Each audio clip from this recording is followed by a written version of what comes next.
Hey everybody, Scott Jansen here. Welcome back to another 100K coaching program interview.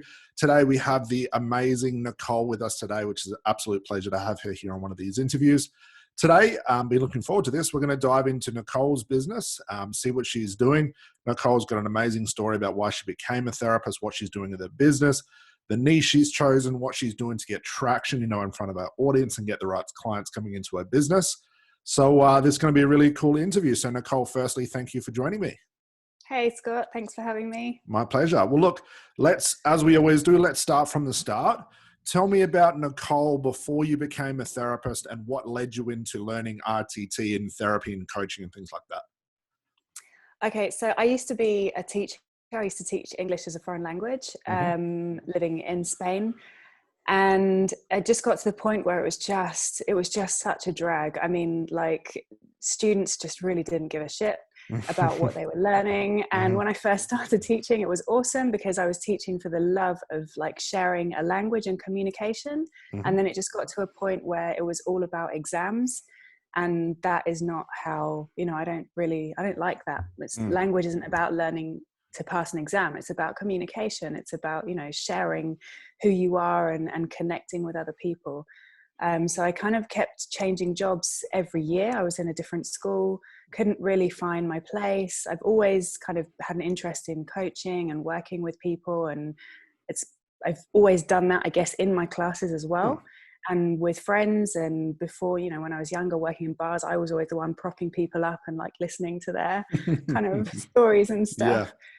And it just got to the point with teaching where I just started having kind of anxiety attacks, and I just had this massive breakdown, and I was just couldn't do it anymore. I realized that this is not what I wanted. I wanted to be doing something where I was, making a difference in people's lives. Okay. How did you get into teaching in the first place? Was it the passion that you had for the communication, or was there something else?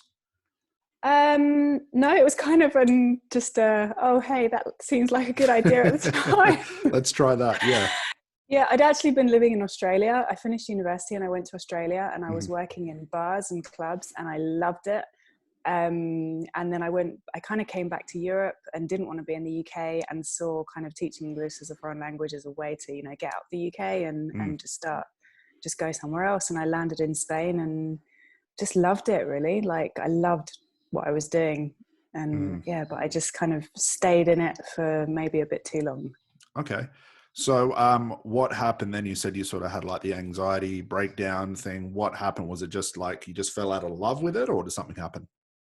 It had been going on for a few years already, and I'd had a couple of experiences of being treated like shit by people. I've always been really open and kind of love sharing stuff with people and helping people. And, I was that teacher where I'd put together loads of resources and just kind of share them with everyone. And, I'm not some people are a bit more like, no, this is mine, I made it. And I'm just like, oh, look, here's a website where I can hang my stuff and other people can, use it and stuff. I've always been like that. And then, I don't know, I just had a couple of experiences where people were just really shitty to me. And one of my superiors just spent the entire year like really kind of making me feel awful, to the point that I actually got fired at the end of the year, kind of asked not to come back. And I was just like, what the fuck? Like, how did that happen? Yeah, what did I do? I've kind of gone over and above in every area. And this person he wasn't even the owner, he was kind of just the director of studies. And the owner had just been completely manipulated by all of his lies and just said, yeah, no, we're asking you not to come back next year. And I took a massive hit from that. And it took me a long time to get over it. Is that the reason why you got into coaching and like RTT and that? How did all that come into play? So that was kind of, I knew I was looking for something else. I just didn't really know what it was. I didn't really know. Yeah. And then I came across Marissa Peer's work, and I started reading her books and started listening to her audios and started watching some of her stuff. And I was just like, oh my God, yeah, this is awesome. Beautiful. Her books had a massive, like really massive effect on me. And I was listening to her audios every single night and started to kind of see some shifts. And I was reading loads of other stuff as well. And then I was looking into her course. I did take a few months to decide because I was still kind of a bit like, it's a massive investment and I'm not sure, you know, is this really legit and stuff. And then in the end, I was just like, fuck it. I don't really, you know, like it's either this or continue being miserable in a job that I really don't like anymore. So did you go into that for like your own self-healing, or was it self-healing and to run a business? What were you thinking? No, it was about, you know, taking a step of, you know, making the transition from where I was to somewhere else. Like that was what the whole idea was. Yeah, definitely. And what ideas did you have in your mind when you went to the training? Did you have like a specific, obviously you're brand new to therapy, did you know the type of clients you wanted to help and what you wanted to do with your business?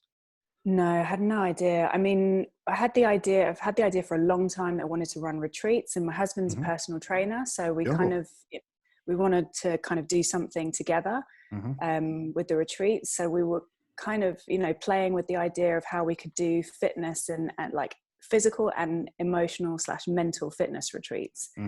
So that is something that we're still working on together. But yeah, that was kind of the idea. But I had no idea what kind of clients I wanted to work with. I just was like, yay, I'm just going to sort people's lives out. Yeah. It's a good way to get out of teaching. So when was this? When did you do your study? What year was it? It was last year, the beginning of last year. Okay.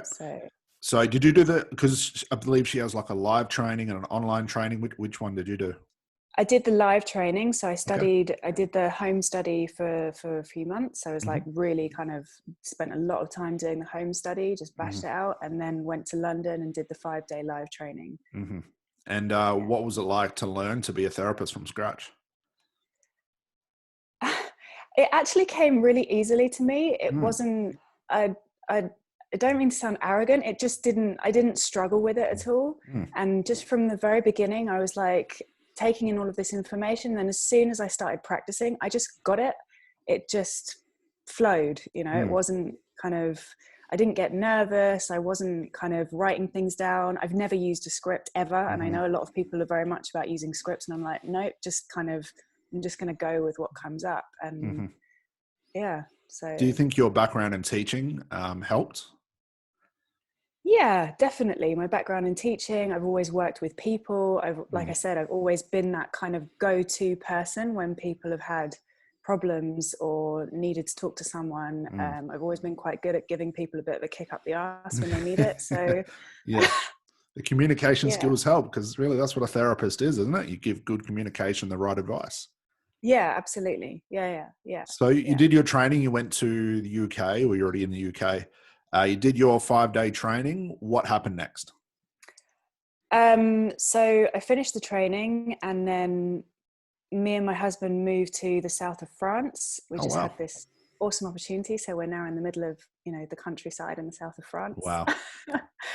And it was kind of like, okay, we kind of came here with the idea of doing the retreats, and then we kind of came head on with all the French bureaucracy and like all of the kind of millions of things that we would need to do to get permission to is do that retreats right? here. They have a lot of rules and regulations and stuff, do they?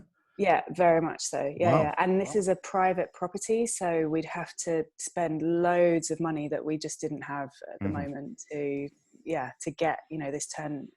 Yeah, you have to have inspections and licenses and blah blah. Like, yeah. So we were, so I was trying to build things online. I invested money in getting a website done without knowing anything about I was just kind of pulling stuff out of my wherever, just like about what should be on a website and what it should look like.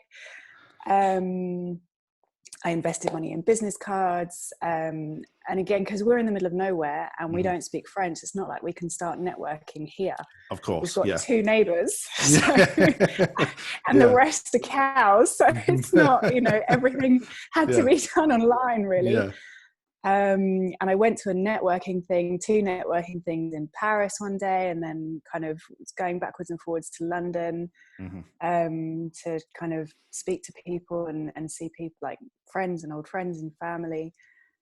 And I've done loads of stuff on the practice register. I mean, I was doing 3 sessions a month, which is the maximum you can do every month. Plus I was doing loads of exchange sessions with my colleagues from my course and friends and all the rest of it. So In terms of practice and sessions, I'd done loads, but I wasn't getting any paid clients. Okay. So you guys can like exchange sessions to practice, get more confidence and things like that. Yeah. It's actually, it's a requirement as part of our CPD. Okay. Yeah, that's really cool.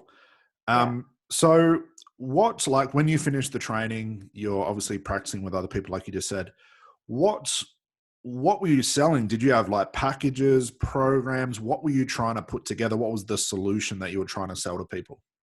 So I was trying to sell a package. There was a girl who did a masterclass for RTT, and she was basically did a masterclass on how she'd set up her business and the packages that she was selling. And somebody told me to watch it, and I was like, wow, that makes sense. She was like, don't bother selling individual sessions, make sure that you're selling a package. And her idea was kind of a 28-day package, which was one RTT session and 2 follow-up coaching sessions. And that just kind of made sense. So I was like, okay, cool. I'm going to start, selling those packages. But I also kind of, I think I had like 1 or 2 different options. So a single session, a single package or a double package or something like that. I can't remember exactly. But yeah, but I wasn't, wasn't getting anyone in to offer that to really. So yeah, it's very nice having a package. That's right. I think that's what a lot of people run into. And I fell into this as well. I spent so long creating the things, the product, the solution, the name, the package. And I thought if I just give it a really fancy name, people come kicking down my door. But you can't have a good package if you can't give it to anybody. That has to come first. Yeah, exactly. Yeah. So yeah, go ahead. Before this, I mean, I was very anti social media. I never had an Instagram account. I like Facebook opened it like once a year, and it was very restrictive. Never uploaded a photo. You would have never found me anywhere online. And then I was like, okay, maybe I should start posting a few things here and there. Especially if I want to be online, I better be online. Yeah. So, yeah. So when you put your package together, did you have an idea, like how did it work? Was it like suited for anybody that came in? You just sort of iterated to fit any niche, or did you have a specific type of client you were trying to attract with it? I didn't know anything about client avatars and specific clients and stuff like that. I guess confidence has always been somewhere that I've been kind of attracted to, and something I've always wanted to work with, confidence and communication. I knew there were certain things that I didn't want to work with. So I had done a couple of practice sessions with fertility, and it's not really my thing. Okay. Smoking is not really my thing. So I kind of had an idea more or less of what I wanted to look at, but not a client avatar. Okay. So you had the solution, you had the package, but just not anyone or really any defining traits that would call out someone's pain specifically to a niche that you could then offer your solution to. Yeah, exactly. Yeah. Okay. And like you had the website, business cards, what else were you doing at the time, to try and get clients coming in to see you? Well, I think after I'd had the website done and I'd gone to these networking things and started posting bits and pieces online, I think I paid not too much. I paid for about 5 or 6 things on my Facebook business page to get circulated. And, okay. Yeah. And then I was like, well, that's not really doing much, just kind of getting a few likes and stuff, and then just inviting people to like my business page. But then I was just like, I don't know what the fuck to do, to be honest. I've never done this before. Yeah. Teachers aren't kind of known for being good at business. Good at the teaching and the communication, it's not the business. Yeah. I mean, so I was just like, now what? I'm just kind of sitting here every day, scratching my head going, okay, well, a couple more posts here. Let's see what else. And just like, yeah, all right. What sort of, so you're using the business page at the time, running like some ads or boosting posts or something like that, yeah? Yeah. Okay. What type of content were you creating? Was it like general, come and see me, I'm a therapist? Was it talking about a specific problem? What type of stuff were you creating? Well, I don't know. I don't think I had any call to actions. It was more just kind of like questions to try and to engage people, questions, quotes, maybe interesting articles or videos that I'd seen and things like that. But no, like, hey, come and see me. Nothing Yeah. specific. Yes. Yeah, no. And so how long was that going on for, that you were trying bits and pieces for the business, but really not getting anywhere? It was going on for a couple of months. All of this happened quite quickly, actually, because I was actually talking to somebody from the practice register who I became good friends with, and he was telling me about your course. And actually, you'd already added me as a friend by then, but I hadn't seen much of your stuff. And then this friend of mine was telling me about your course and that he was going to sign up. And I was like, oh, and he was so convinced by it. I was like, oh, maybe I should check it out. So then I started checking you out, and I was like, yes, like, this is it. This is what I need, because I have no idea what I'm doing. This guy clearly does. So. And I think you attended was it one of the live webinars we did a long time ago, I think.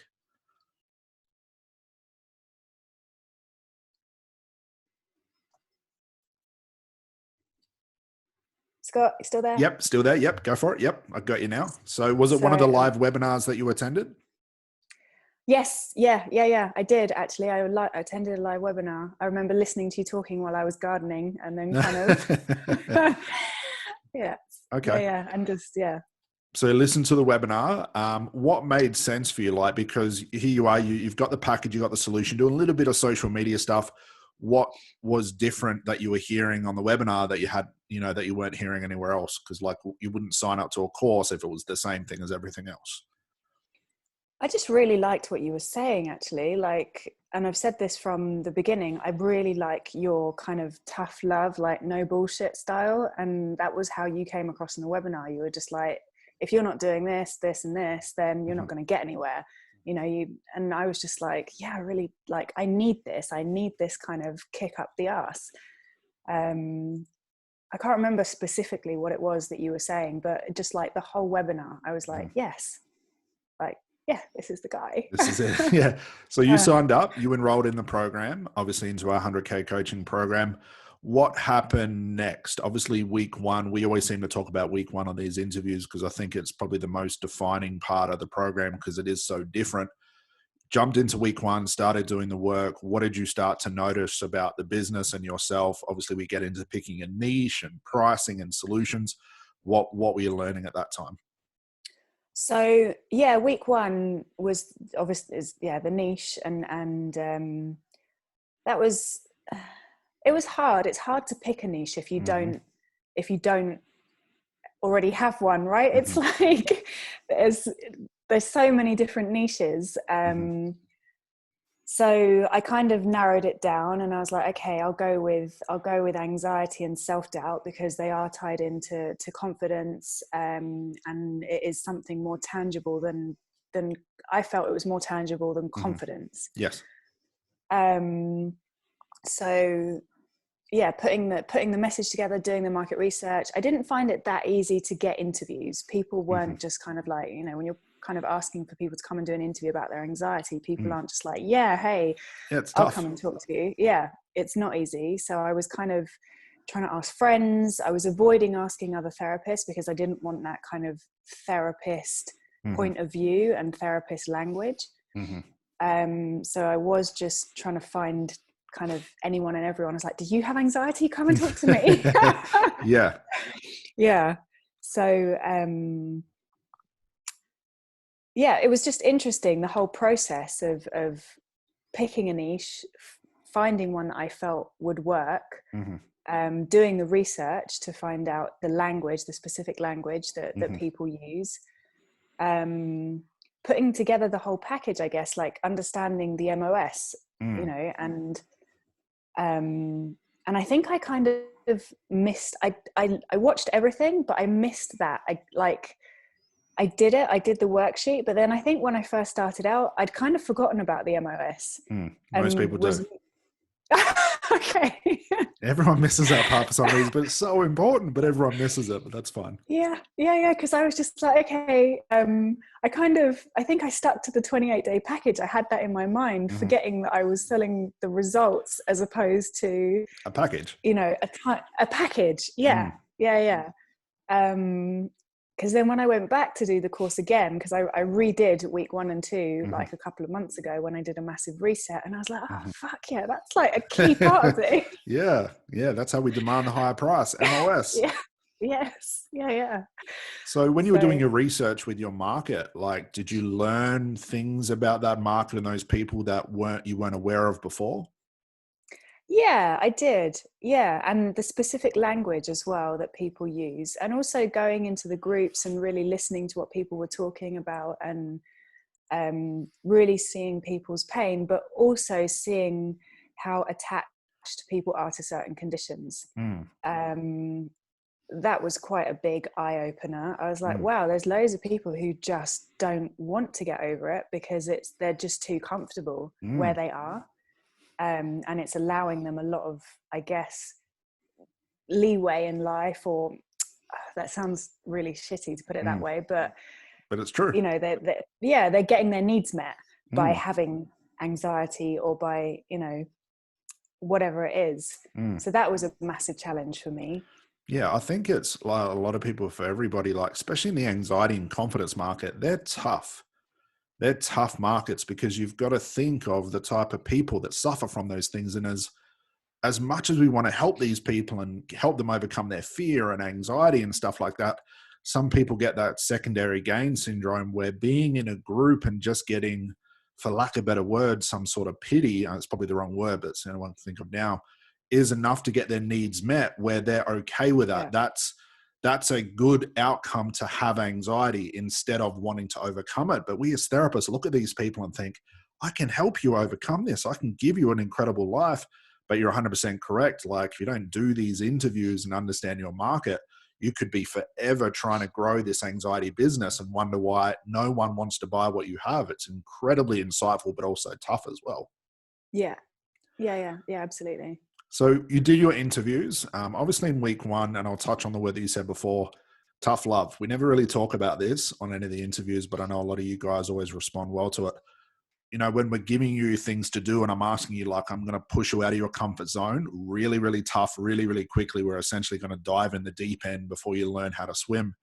What was that like for you to hear that type of sort of coaching and like that sort of program in comparison to, you know, the more high five, motivational type stuff in comparison to the way that we sort of do it? I needed that. Like, I really needed that. And when I started your course, I was like, yep, I'm going to do what you say. Like, I'm really going to follow you to the T, because I'm clearly not doing anything by myself. And I don't know, I need something much tougher than kind of just like, oh, it's all right, you'll be fine. Just, you know, kind of post one thing a day and it'll all be good. I'm just like, no, I need that push. I need to be pushed kind of over the edge and, you know, hanging on to the edge of the cliff by my fingernails type thing.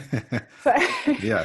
So when it got into week 2, I think it was week 2, and it was like, he's talking about the scheduling and like, look, this is, you know, everything that you need to be doing throughout the day. I was just like, okay. Yeah, really? Is this what I got to do? You're kidding me. Yeah. Just, and like I said before, this was a massive change for me, like, because my face would never have been seen anywhere on social media. And all of a sudden, like, nope, your face needs to be everywhere. And I was like, oh shit, all right. Yeah, I mean, if you want to build a business online, you can't walk around, you know, like showing the back of your head. People want to see who you are. That's right. So I kind of, you know, I did the schedule, and you were like, okay, 30 days. And I was like, no, fuck it, I'm going to do 45 days. So I scheduled the 45 days, and I kind of committed to doing a Facebook Live every day for 45 days, and kind of the multiple posts and all the rest of it. And it was tough. I mean, the first few lives, as soon as I kind of pressed stop record, I was shaking for like an hour afterwards. Yeah, I used to do that too. Yeah. I mean, I was putting loads of work into preparing them, and I think the first few I was definitely reading off the screen, because I, you know, like was worried about losing my train of thought, and kind of had really set out what I wanted to say and stuff. And then I got a bit more confident. People were responding, people were interacting, people were really liking what I was saying. I had loads of private messages of people that weren't necessarily interacting publicly, but were coming to me privately saying, oh my God, I love what you're doing. And Beautiful. I remember you from back in the day, and it's so nice to see you doing this, and like really coming at the right time for me. So that was really encouraging. And then, you know, the fear disappears, I guess, just kind of gets a bit gets a bit less, I guess. The shaking stops, and you just realize that if you are putting decent content out, it is helping people, whether they're actively telling you or not. What are you learning the most as, like, you're a female business owner, you're a female entrepreneur? What are you learning the most, like, as a result of, you know, working in this sort of way in your business?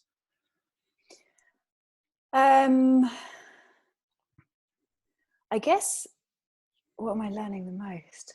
A lot of things. I'm learning consistency is so important. Like, showing up is so important. Believing in yourself is really so important. And I don't know if somewhere in the back of my mind, you know, that kind of being a woman, there is this kind of belief almost, or this idea that women aren't as good at business as men, or maybe that selling isn't really kind of something that a woman should do. This may be coming across really wrong. I understand what you're saying. Yeah. That's why I asked the question. But what I'm learning, that sales doesn't have to be a pushy kind of, you know, this thing, this idea that we have of sales. And at the end of the day, everything we do in life, we're always selling ourselves. You know, if you're going for a job, you're essentially having to sell yourself and your skills. If you're entering into a relationship, you're selling yourself. Like, you know, what have you got to bring to this person's life? It's almost kind of a sales pitch. And it doesn't have to be this hard, I'm going to shove things down your throat type sales. It's more about connection and communication with people than it is about, here, I have this product that you really need. It's like, yes, I have something that you need, but it's going to make a massive difference to your life. Yeah, I think and it's an exchange. I think understanding your value and definitely what you bring into your clientele, it takes away that need to sell if you have something that actually works. I think for a lot of people, when they're pushy in sales, because like at an unconscious level or whatever it is, they're not really trusting in the product, or they don't know it that well. Whereas for you, because you are the product, you've created the solution, you understand the market, you've got a good price on it, you know, you're putting yourself as the expert in the market, you have a lot of trust in what you're giving people. And like you said, it takes away that pushiness, because now you're just saying, like, you're here, I can take you here, this is how we bridge that gap, you know, take this thing out of my hand, that's what I'm giving you. Big difference. Yeah, absolutely. Yeah. And in a way, it's almost like, I think I kind of in a way see it as a bit like teaching. It's like, okay, well, you're going to pay X amount of money for a year's worth of classes to get from level A1 to level A2. But it's, I mean, it's almost the same thing. Like, you're paying to learn a language, but here you're paying to kind of get over your anxiety or learn like genuine communication and feel more confident, which is going to have a massive knock-on effect in your life. Yeah, absolutely. So being that, you know, we have a lot of women in this program, you guys are crushing it, absolutely crushing it. No offense to the men, you guys got to catch up, I guess.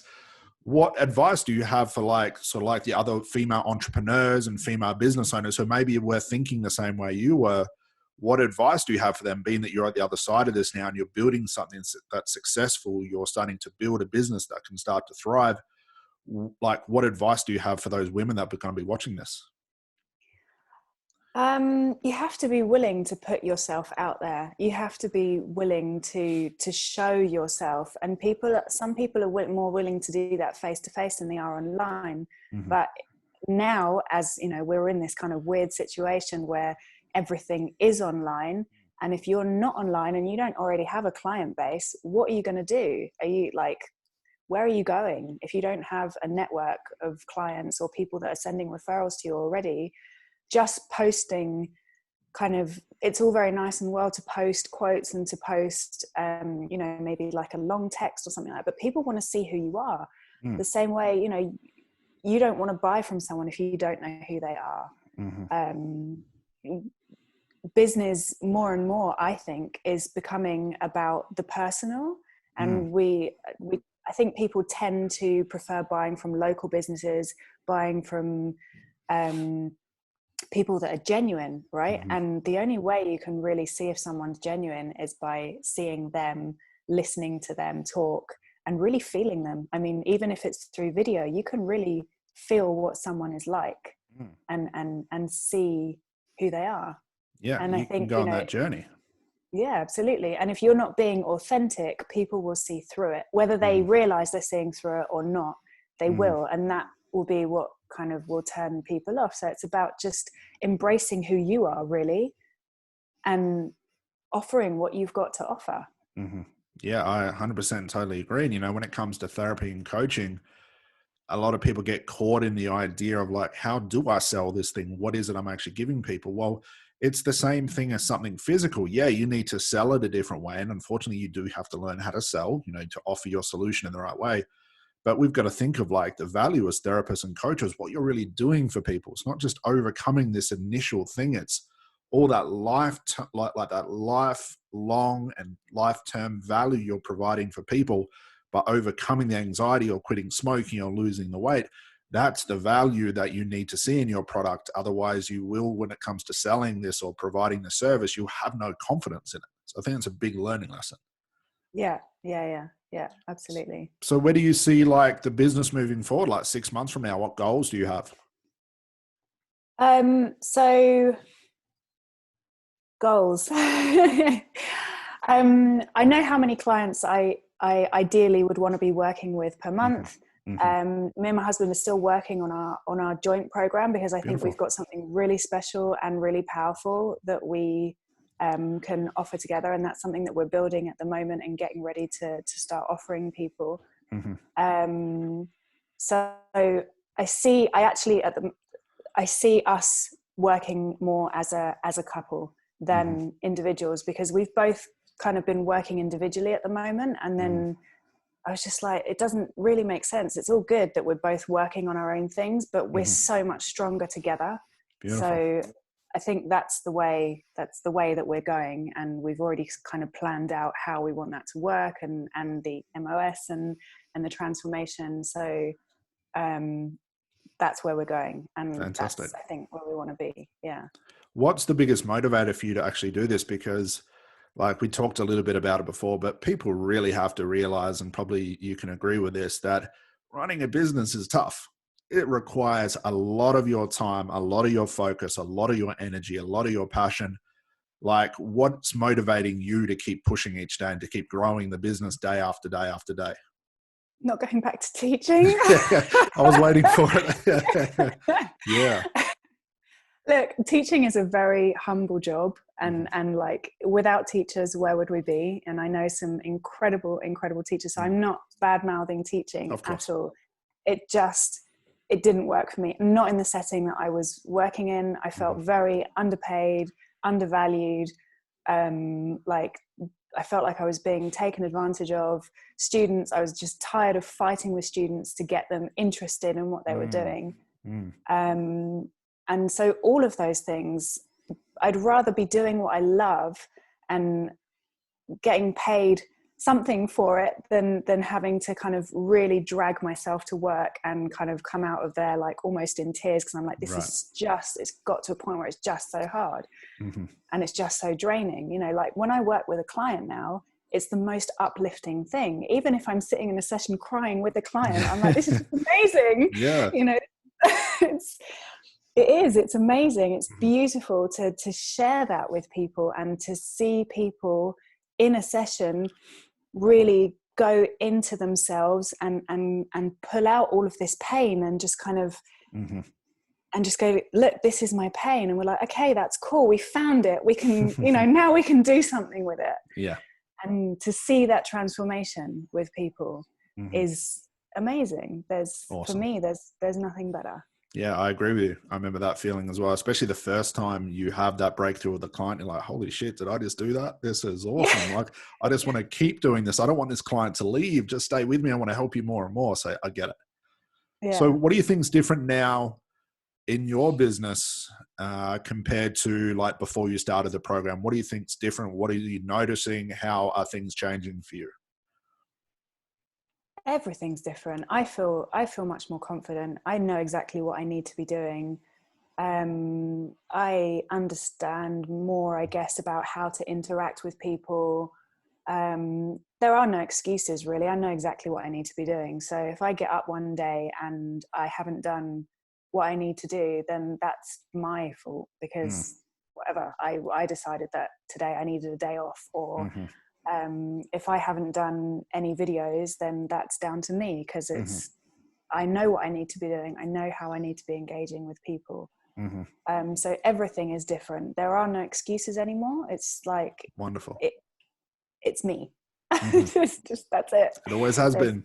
Yeah. But now I have an understanding of how this all works, and I know what I need to be doing, and I'm seeing other people in the group and, you know, kind of checking out their successes and going onto their pages and seeing what they're doing as well. And I'm like, yes, I mean, awesome. And if I'm not doing it that week, or if I've kind of slacked off, or I'm like, I really don't feel like doing a video or something this week, and then I'll go and look at one of their pages, and I'm like, that's why they're smashing it, because they're on a video all the time. Yeah, it's a good motivator, isn't it, to be surrounded by people who are pushing themselves as hard as you need to be. I think collectively that brings everybody together, and everybody stays on the same sort of ride going along the way.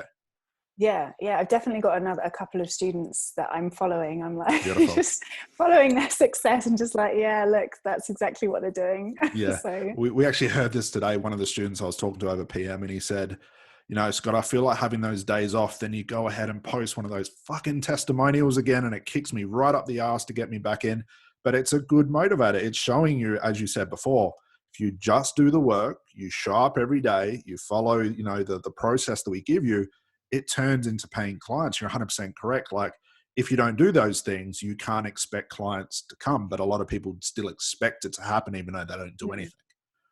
Yeah, exactly. So like moving forward, like what advice would you have for people like that are maybe just started their business, they've maybe just qualified an RTT, or they're doing coaching, or they're trying to find their niche?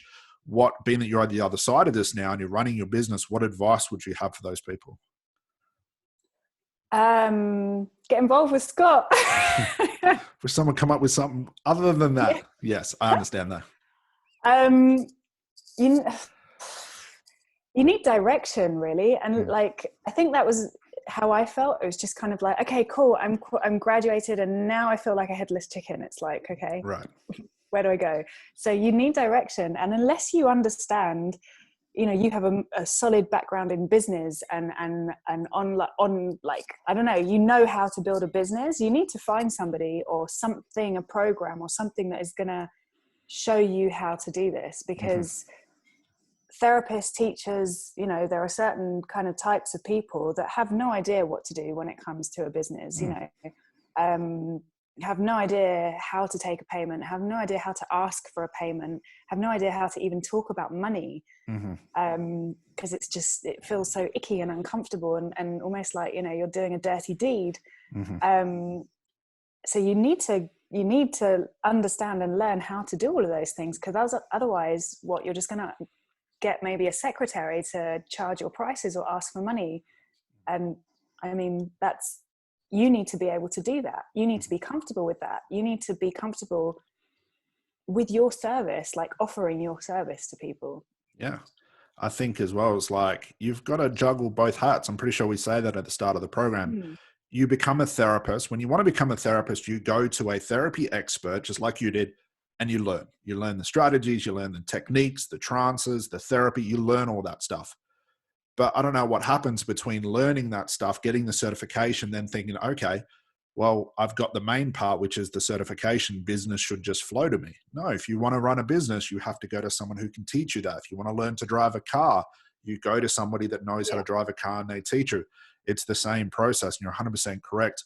When I was a therapist, I hated doing all of this stuff. I hated asking for money. I hated anything to do with business because it felt, like you said, icky. It didn't feel right. I just wanted to help people. I didn't want to do any of this shit. But then I looked at the reality I was living in and thought, I've got bills to pay. I've got a mortgage to pay. I've got car payments I can't, make. I've got food I need to eat. How am I going to do that if I don't learn to love this thing that can take me and whatever I'm trying to create into a whole new reality where I'm thriving. So you have to learn it. There's no way around it. Clients, unfortunately, I thought they would, are going to come to you just because of who you're trained by or how many certifications you have. The business world doesn't look like that. The business world, it responds to value. It gives money for value. It's not who you're trained by, who your certificates are. So it's a big learning lesson. I know you've been through that.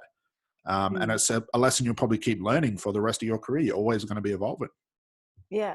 Just as a little bit, a kind of side story, which is very much related to that. I've got a cousin, she's a dermatologist, and she was saying that when she was in medical school, they teach them, they're taught never talk about money, never discuss money with your clients. Really? Like it's just a thing that you don't do as a doctor. And she's got a private practice in Sao Paulo in Brazil. And she was telling me that she never realized that as a private doctor, what the thing that she would most have to be studying was marketing and sales. And she said at the beginning, she had a secretary. She would kind of see a client, give them kind of her recommendations, and then she'd send them off to the secretary. And the secretary would say, okay, well, this costs this, this, and this, and this. And she realized that the secretary wasn't able to close the sales because she didn't understand how to maybe repackage things, or how to kind of do multiple pay, I can't remember the word, like I know multiple you're talking about. Yeah. payment plans and things like that. So she realized that had to be her job as the doctor. She had to then get comfortable with sitting with a client and saying, this is what I'm recommending, and if you can't afford to do this, then these are the essential things, right, and this is the payment plan I can offer you. Yeah, that's that being T-shaped. You've got to learn, like, that is your niche, but you've got to learn all the horizontal things that get that niche into your chair, which is marketing, sales, niching, pricing. I mean, if Bill Gates and Jeff Bezos, the two richest men in the world, study marketing as if it's a passion of theirs, why would we think we wouldn't need it just because we're certified, we're healers and stuff like that? And it's a big reality check. And like you said, even for, a dermatologist or a car salesman, you've got to learn these essential skills. This is part of the reality that we live in. Yeah. So moving forward, I guess, any last words of advice before I let you get on with your day? I know you've got a busy day ahead. Any words of advice for people that are going to be watching this? And also for people that are watching this, if you're interested in work with Nicole, she's going to tell you about her niche and who she works with, and also where we can actually find her online as well. So last words of advice. I would say, and I say this to loads of people, Scott, everyone that I talk to go to your profile, to check out all of your free content and to see if they like your style, because, okay, your style might not work for everyone, and that's fine. But I always direct people to your page to check out your content, see what you're talking about, see all of the value that you're giving, and to get an idea of how you work and what you do. And then if they feel that you're the right fit, then to jump on a call, definitely. Like, that is the way forward. So for your niche, and for anyone that's watching this who'll be interested in working with you, what's your niche, and who's your ideal client? So I help people that find themselves in broken down relationships with themselves and others to communicate clearly so that they have more confidence and find themselves in better relationships sorry, that didn't come out right. Sorry, that didn't come out right at all. I got you. I understand what you're saying. So where can they find you? Is it better to find you on Facebook? What's your website? We'll put all the links below, guys, as well. Where can they find you? They can find me on Facebook, mostly Facebook, Instagram. I've got, my website is nicolematsukato.com. But mostly on Facebook, that on my Facebook personal profile, which is where I'm doing most of my work from. And I highly recommend, if you are going through any relationship issues, especially with yourself or even your partner, go check out Nicole's stuff. It is absolutely tremendous. She's doing a great thing. It's early in the morning for her, so we'll give her a bit of a break. She's going to get into the day as we speak. I know she's got a busy day ahead.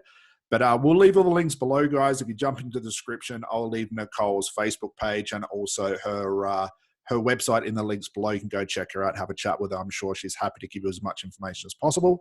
But Nicole, get on with your day. Thank you so much for joining us. That was awesome to find out more about you. We'll see you over in the Facebook group, and more success coming your way. That's awesome. Thanks, Scott. Thank you for everything. My pleasure. Thanks, Nicole. Bye-bye. Bye.